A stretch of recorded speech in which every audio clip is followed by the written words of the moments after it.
everyone, today's video is the beginning of a Soul Sisters painting.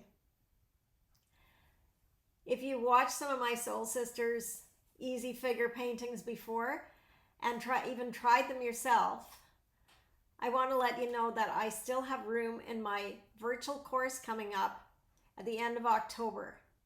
I'll leave the link in the description below if you want to sign up and get help. It's a one-day workshop where I'll walk you through step by step and give you some critique and feedback along the way. So this video is just the beginning of the block-in stage where I put down the colors. I'm working with a primary palette, and next week I will show you the continuation and finishing of the painting. So on to the video.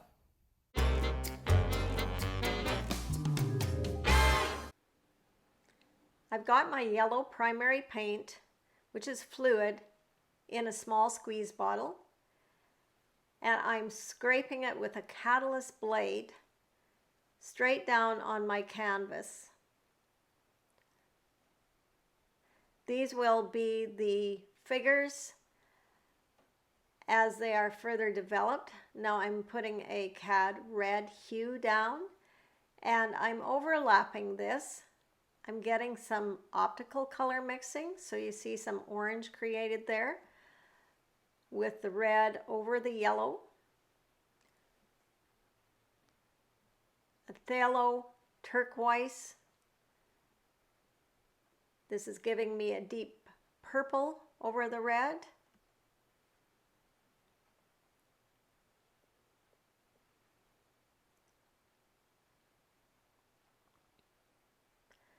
Now, as much as there's not too much thinking at this stage of the game, there is some. I'm going to mix my skin tone with the colors on my palette. So I've got the cadmium red hue, some titanium white, just homogenizing that together and putting a little bit of yellow in it just to make it a little more on the peachy side. I'm just going to quickly add some oval shape marks here to represent the heads, and I'm not too concerned about their size right now because I will paint them in again and I'll paint around them, so they will change, but I'm just trying to establish where they're going to be. And you can see that I'm putting some of the heads on top of the stripe and others amongst it because I want a varied line. I don't want them all so straight. So that's part one. Come back next week and watch part two, how they develop.